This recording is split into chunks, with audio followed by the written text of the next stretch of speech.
बिस्मिल्लाहिर्रहमानिर्रहीम। अस्सलाम वालेकुम फ्रेंड्स, नाबी मोटर्स में हम आपको खुश आमदीद कहते हैं। आज एक और बहुत ही कम कीमत और बेहतरीन गाड़ी का रिव्यू करने जा रहे हैं।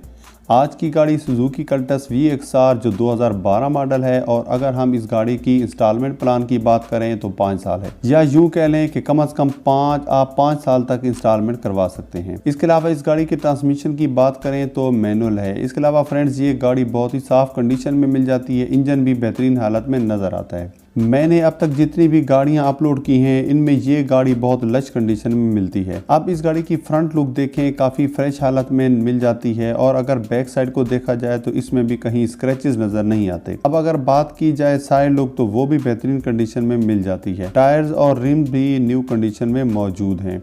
इसके अलावा ये गाड़ी कंडीशनली यूज्ड है, और इसके अलावा इस गाड़ी का एड्रेस और ऑनर्स की डिटेल डिस्क्रिप्शन में मौजूद हैं। फ्रेंड्स, अगर आप हमारे चैनल पर नए आए हैं तो सब्सक्राइब कर लें, और वीडियो अच्छी लगे तो लाइक के बटन को प्रेस कर दें। और आखिर में गाड़ी की डाउन पेमेंट जो 1,60,000 है, और मंथली इंस्टॉलमेंट की बात की जाए तो 11,900 है, जो आपने 5 साल प्लान के मुताबिक देनी है। फ्रेंड्स, वीडियो पसंद आए तो वीडियो को शेयर लाजमी कर दिया करें। मिलते हैं नेक्स्ट वीडियो में। अल्लाह निगहबान।